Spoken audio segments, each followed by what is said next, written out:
everybody, and welcome to this episode of Inside Insights, a podcast powered by Zappi. My name is Ryan, and I'm your host, and I'm joined by a dear friend of mine, an industry legend, and a beacon of the future, Leonard Murphy, the editor-in-chief at GreenBook. Lenny, what's up, my man? Thank you, Ryan. I don't think I've ever been introduced quite that way, and this is why I love you. I appreciate it, man. So, I no, it's good. you. Living the dream, buddy. Interesting times in our industry. It sure is. It's an interesting time. And so today's episode, folks, what we're going to do is Lenny and I are going to have a conversation around trends and where the industry is going, and specifically how that's going to impact your job and your company's ability to represent consumers as they make growth-oriented or strategic decisions. So you're in for a treat today. And I was on Lenny's podcast very recently, so we're having like a little reciprocation here. But Lenny, what's the name of your podcast again? The GreenBook Podcast. GreenBook Podcast. Make sure you like and subscribe. It's a great podcast. Lenny, myself, and Steph Gantz had a wonderful discussion. I think it was about a month ago, and it's available. But there's also like amazing speakers all the time on the podcast. If you've been living under a rock and you're not familiar with the Grit Report or GreenBook, welcome to the industry. It's definitely well regarded as the industry's best trends report. Lenny's been the author of that report for how long now, Lenny? Oh, this was the 34th edition. So it's coming up on 20 years. Wow, so that's incredible. I mean, I really do recommend, like, this industry doesn't have anything even remotely close to better in terms of where buyers are spending dollars, where there's friction in organizations, where there's trends. And, don't be surprised when you see, grit trends come to life via startups that disrupt markets. You might not know this, but Zappi is one of those startups that disrupted a market. We won, I think was it the first innovation exchange? It was the first competition. Yep. So tell us about the competition in general. Like, what's the thesis behind it, and how do you apply to it and get into it? Just for those who don't know. Yeah, let me actually give it a little bit of backstory for those who don't know me. I've been in the industry almost 25 years. First 10 of that building research companies. The last 15 in this weird hybrid role. At GreenBook. And what happened with that transition was I was building research companies and the world started to change, right? The disruption of mobile, social media. Of course, that was during the period of the Great Recession.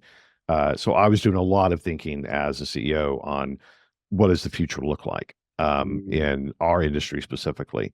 And was trying to channel that into creating companies, had a stillborn startup, didn't know what the hell I was going to do. The folks at GreenBook I've been friends with said, hey, why don't you come and consult with us and write about what you're going through. Now, through that was realizing that, to your point, there needed to be a mechanism because of the transformation the industry was going through at that time, right? Different ways to engage consumers, different data collection methodologies, et cetera, et cetera. We needed a mechanism to support startups.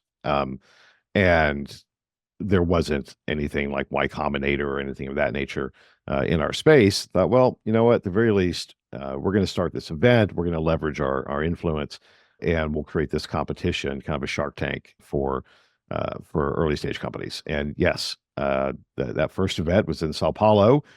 Steve was there. I think he had just written it Zappi on a napkin at that point, but pitched it, and the judges loved it, and they won, and he got a check, and not a big check, but I think it was 10 grand, 20 grand, something like that. But that started that process, and I am proud that we look at the history of that for the past 10 years. That most of the companies that have won the competition, Zappi's our poster child of that, I think, have gone on to great success, right? They've been transformative, disruptive companies in the space, and to greater or lesser degrees, but they've made an impact. And that's not anything that I did. My thumb's not on that scale at all. It's totally independent panel of judges. But creating that ecosystem that allows entrepreneurs with new ideas to get them out into the market, and then let the market do what the market does, which is pick winners and help things change. That I'm very proud of.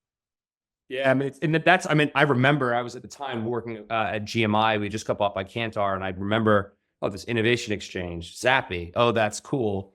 And those of you who don't know this part of the story, about 5 months later, I get a text from Lenny looking for a new gig, ? And that new gig, so Lenny's competition at the time was just getting started, but that led to Steve getting $1 million in seed funding, which then eventually allowed the company to capitalize a little bit further and hire the token American, i.e. me, which was what was behind that text.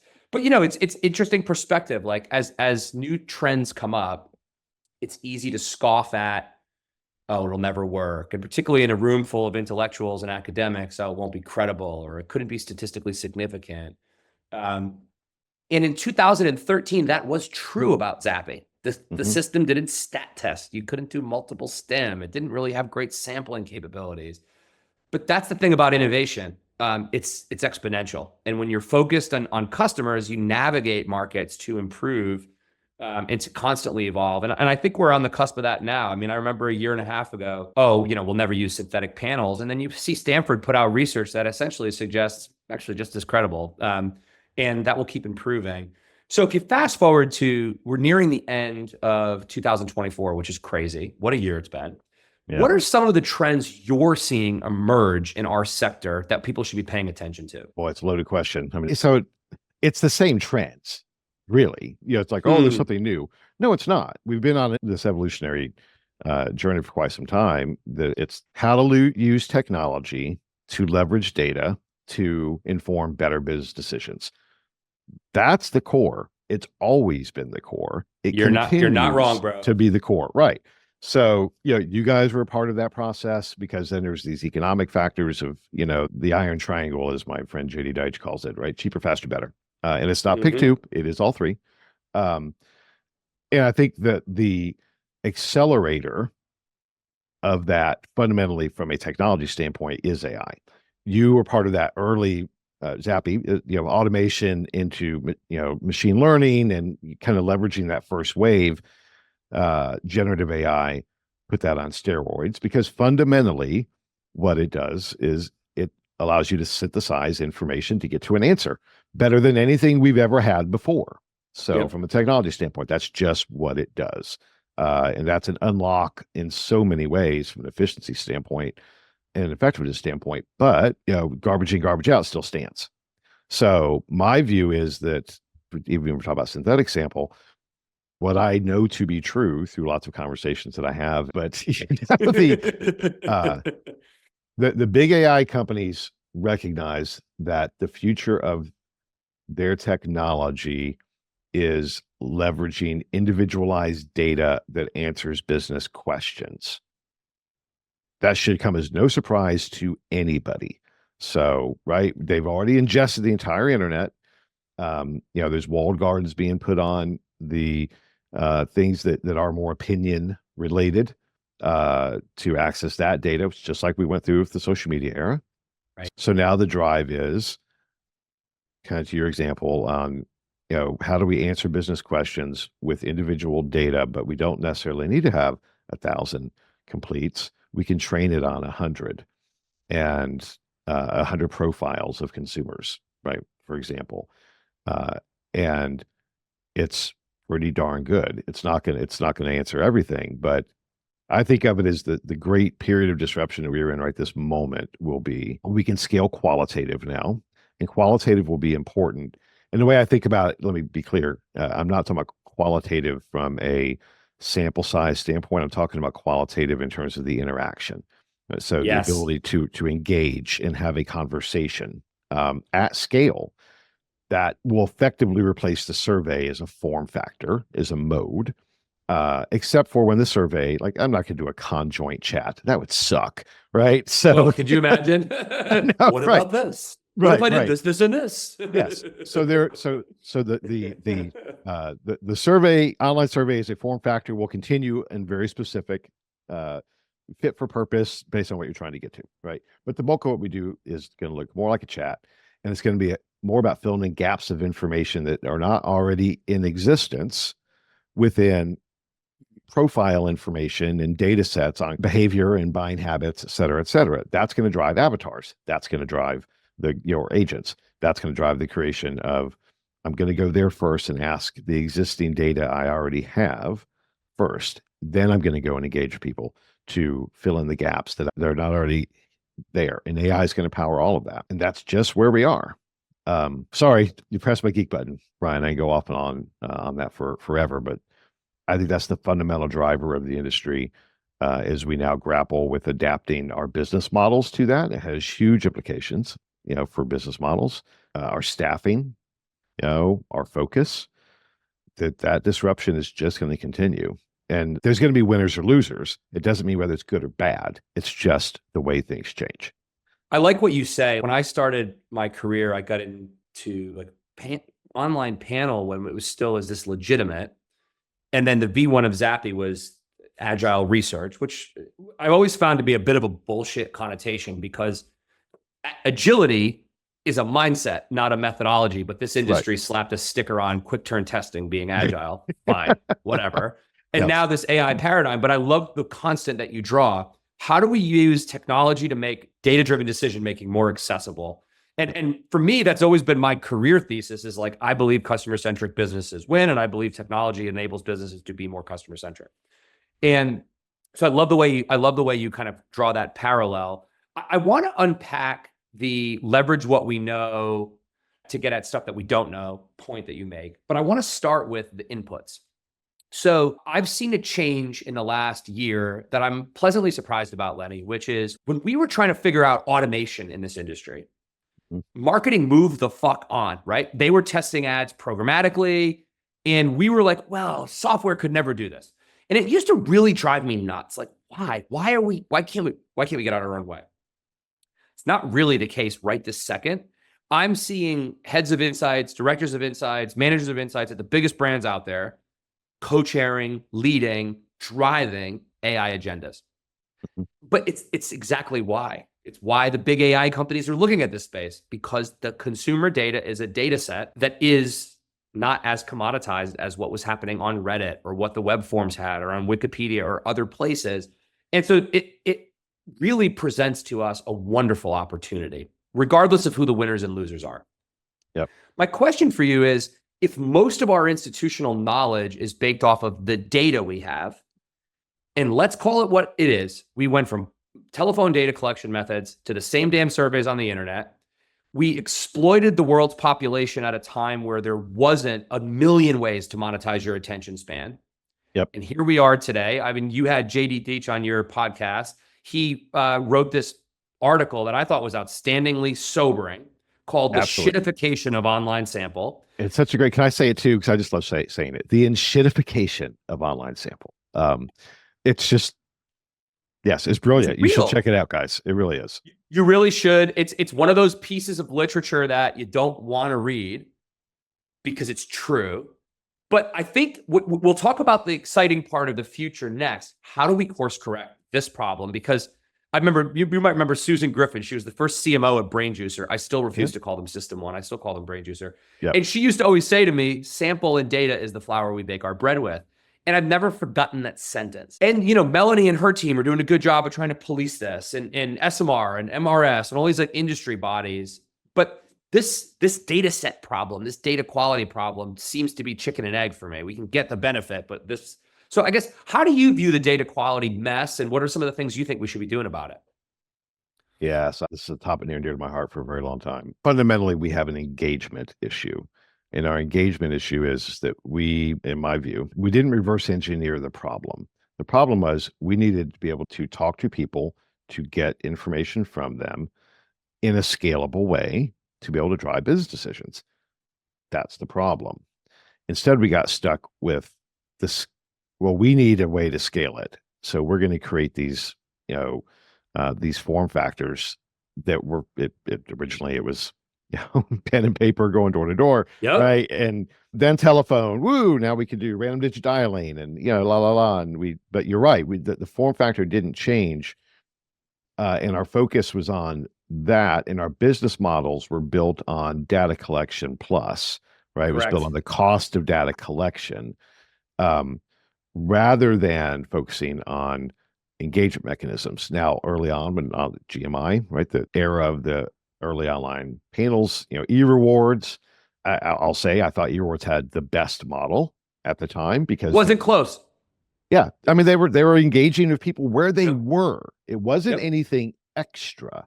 right? They found a way to engage with populations off of their loyalty points. Your Blockbuster, you get more points to rent movies, right? How old we are. American Airlines, whatever it was. Uh, it wasn't intrusive. It was a value add to the respondent. Oh, here's something that is important to me. I like my loyalty points because I can translate them into other pieces of value. Sure, I'll take a survey, get more loyalty points. Right. Instead, we moved into that's expensive and slow and hard to do in a variety of ways. All things moved towards the lowest common denominator from a speed and cost standpoint. Along came programmatic advertising, and then along came programmatic sampling. But unfortunately, both of those systems are designed for the first click. It's optimized to get to the most likely first click. Period. That's what they're built to do. They're to drive volume, and quality is a secondary consideration. That's why there's so much fraud in, we think it's bad in research. It's really bad in advertising. So that's not a value judgment. It made sense from a business standpoint to try, as the industry progressed, to drive volume, to find systems that allowed for scale. But they had nothing to do with engagement. They had nothing to do with, if we engage with people, by default, we'll understand if they're real people or not, right? And those systems, but like the e-rewards, again, use them as an example, that they were connected to real people's loyalty cards. So that it was thought through in a way that mitigated the fraud risk, created a better engagement opportunity. But we have ignored that fundamentally as an industry. And our business models, we drove the price per sample down into the basement. We trained clients to expect to pay $1 per. We treated respondents like shit.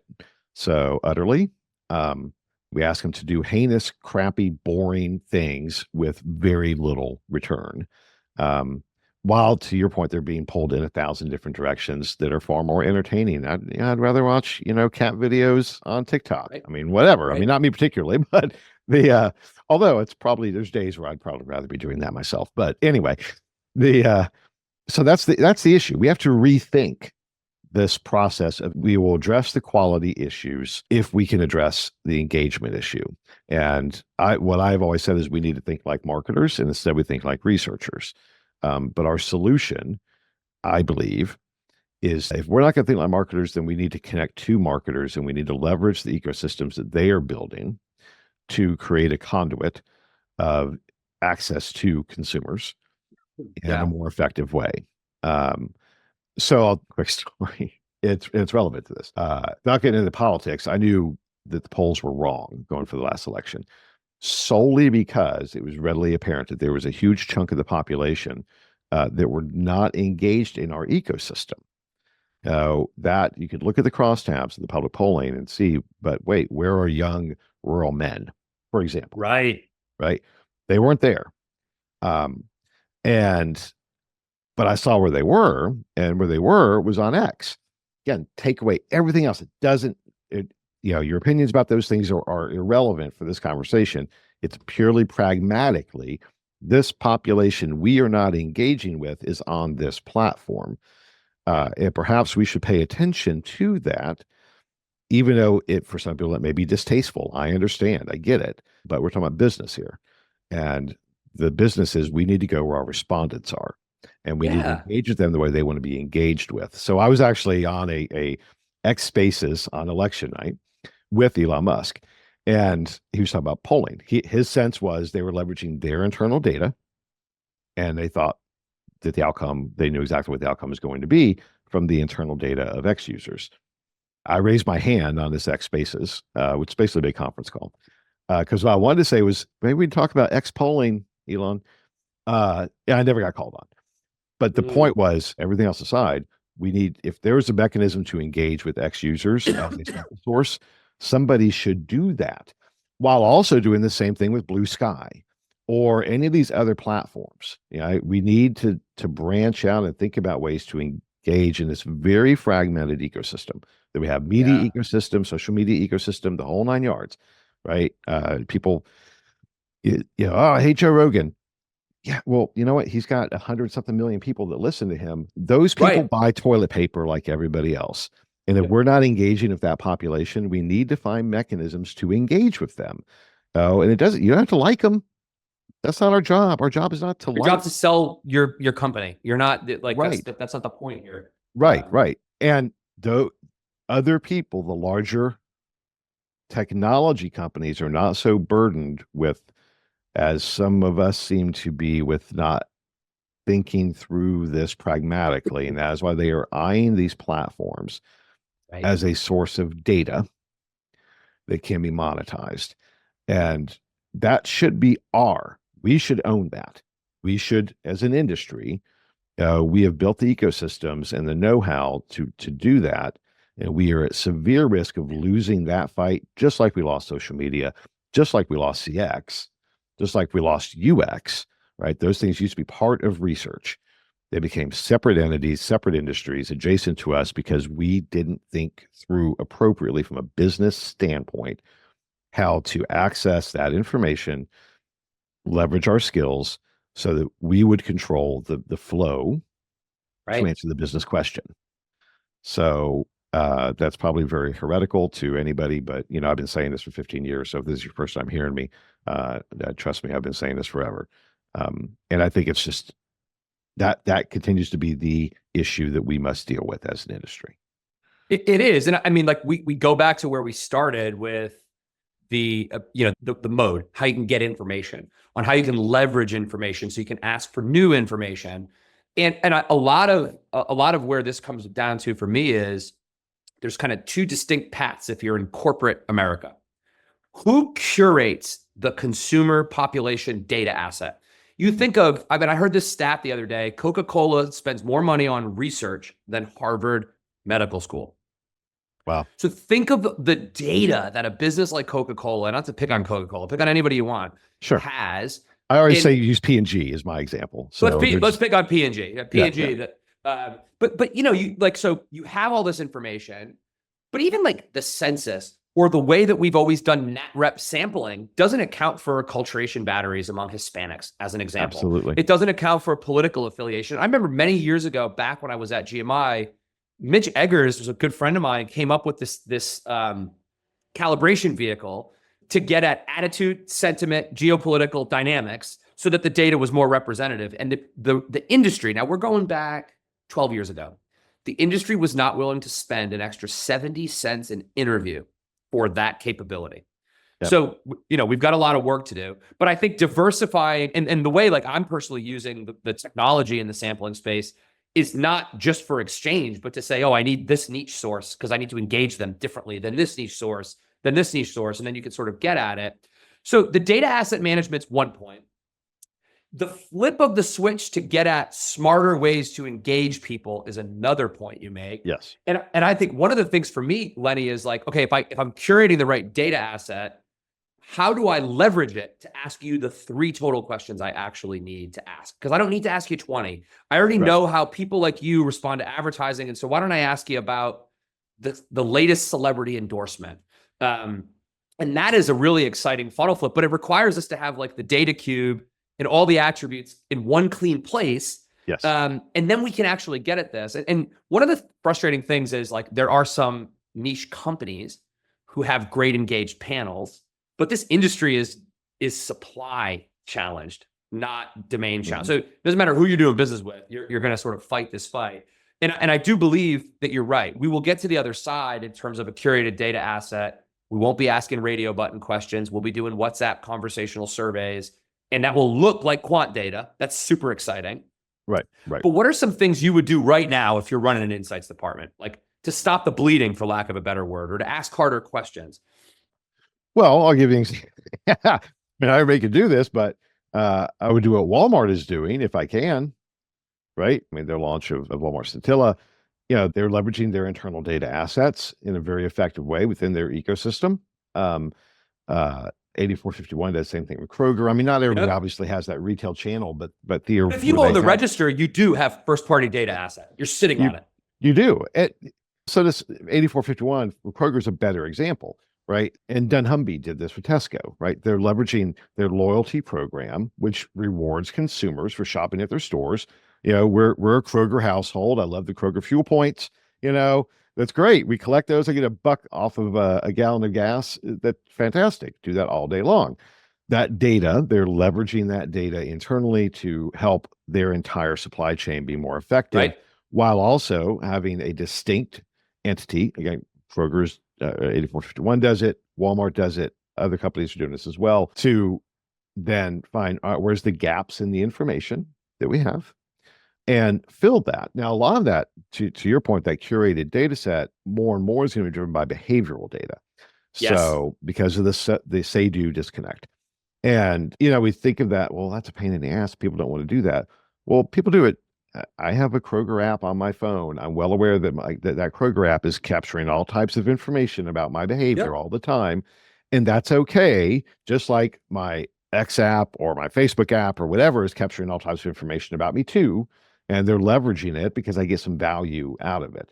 So as that amasses more and more, to your point, we're only asking the questions that are critically important. So to your question, what I should be focusing on is find your partners that are focused on giving you the access to the best quality data relevant to your business, or build that internally.